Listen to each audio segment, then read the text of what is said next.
সবাইকে। আজকে চলে আসলাম নতুন আরেকটি ভিডিও নিয়ে। আজকের ভিডিও হচ্ছে আমার ঘরে তৈরি হাতে বানানো টমেটো সস।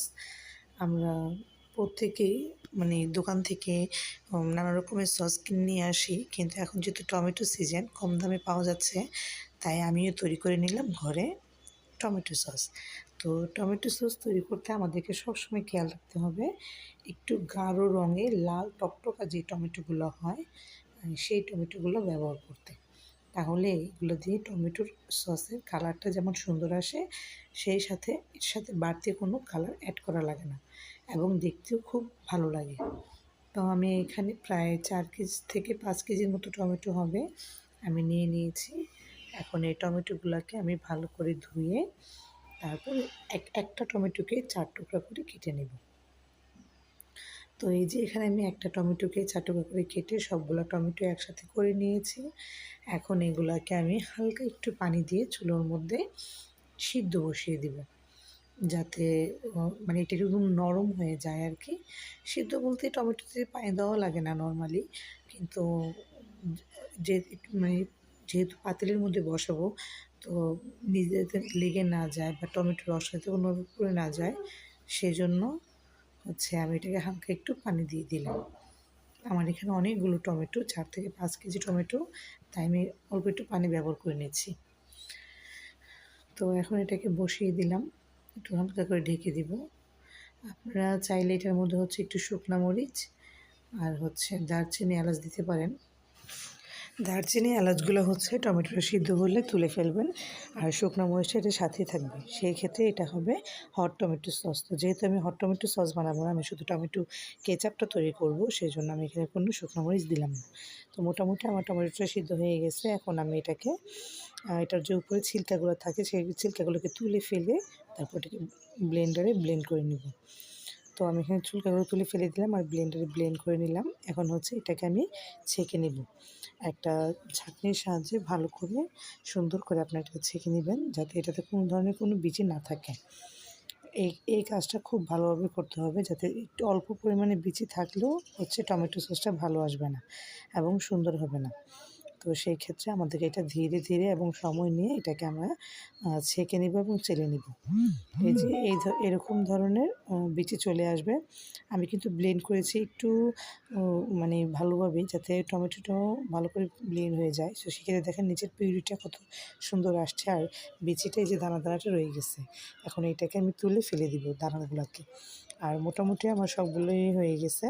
আমার এখানে 5 কেজি টমেটোর থেকে আমার প্রায় 2 কেজির মতো, 2 কেজির উপরে হচ্ছে আমার পিউরি বের হয়েছে আর কি। তো এটাকে এখন আমি ভালো করে জাল দিয়ে নিব। এটাকে আমি চুলাতে বসে নিয়েছি। এখন হচ্ছে একটা গুরুত্বপূর্ণ কাজ, এটাকে হচ্ছে অনবরত হচ্ছে নাড়তে হবে। এটাকে অল্প সময়ের জন্য বন্ধ করলে হবে না। তো এখানে আমি একটু হালকা লাল মরিচের গুঁড়ো দিয়ে নিচ্ছি। আমার মরিচের গুঁড়োটা একটু ঝাল কম, কিন্তু কালারটা হবে সুন্দর, এই জন্য আমি একটু দিয়ে নিচ্ছি। আর এখানে হচ্ছে কি আমার স্বাদ মতো পরিমাণ মতো একটু চিনি, এই 2টা জিনিস দিয়ে সাথে একটু লবণ দিব, দিয়ে ভালো করে এখন এটাকে অনবরত নাড়তে থাকবো যতক্ষণ না পর্যন্ত এর থেকে বলক চলে আসে। এটা কীভাবে নাড়তেই হবে। আর হচ্ছে একটা সময় যখন দেখা যাবে যে না, এটা একটু একটু করে বলক চলে আসছে, থেকে গরম ভাপ বের হচ্ছে, তখন হচ্ছে এটাকে আরও বেশি, যাতে সাইডে লেগে না যায়, সেগুলোকে ভালো করে নাড়াচাড়া করতে হবে। অলরেডি কিন্তু আমার এখান থেকে কমা শুরু করছে, আমার দুইটা বলক চলে আসছে এবং সাইড থেকে কমা শুরু হয়ে গেছে। তো আমি এখন এটাকে আরও করে ভালো করে তলার মধ্যে ভালো করে নাড়াচাড়া করছি, আর সাইড থেকে যেটা লেগে যাচ্ছে সেটাকেও তুলে নিচ্ছি, যাতে আমার এখান থেকে কোনো ধরনের কোনো পোড়া স্মেল না আসে।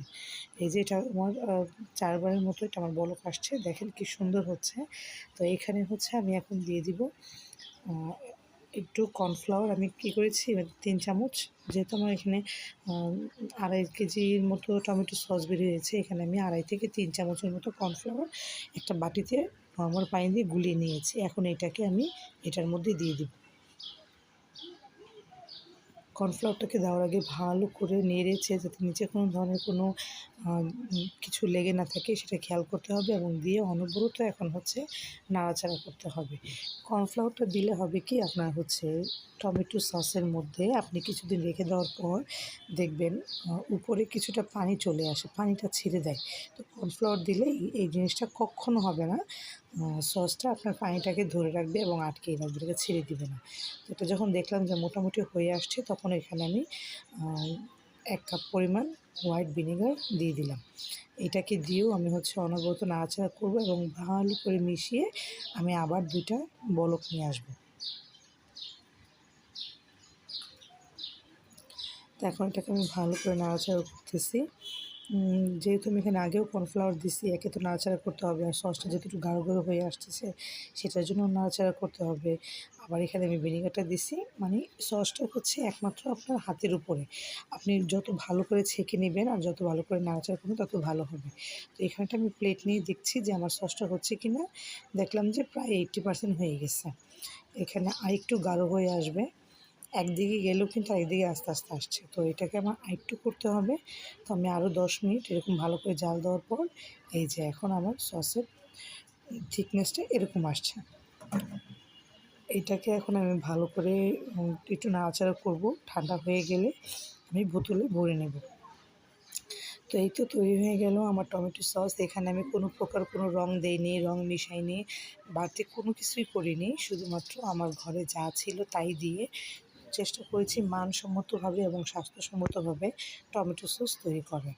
যদি আমার ভিডিওটি ভালো লেগে থাকে অবশ্যই একটি লাইক দিবেন এবং কমেন্ট করে জানাবেন কেমন হয়েছে। আপনারাও বাসায় বানিয়ে দেখবেন যে আপনাদের কাছেও খুব ভালো লাগতেছে। আর হাতে তৈরি জিনিসের মজাই আলাদা। আর যদি আমার চ্যানেলটা অলরেডি সাবস্ক্রাইব করে থাকেন সেজন্য আপনাদেরকে অসংখ্য, অসংখ্য ধন্যবাদ। যারা আমার ভিডিওটি নতুন দেখতেছেন এখনও সাবস্ক্রাইব করেননি তাদেরকে বলছি আমার চ্যানেলটি অবশ্যই একটি সাবস্ক্রাইব করে দিবেন এবং আমার পাশে থাকবেন। আপনাদের ভালোবাসা এবং পাশে থাকাই আমার কাছে সবার আগে প্রায়োরিটি। তো আজকে এই পর্যন্তই। দেখা হবে নতুন একটি ভিডিও নিয়ে অন্য আরেকদিন। সে পর্যন্ত ভালো থাকবেন, সুস্থ থাকবেন এবং আমার জন্য দোয়া করবেন। আসসালামু আলাইকুম।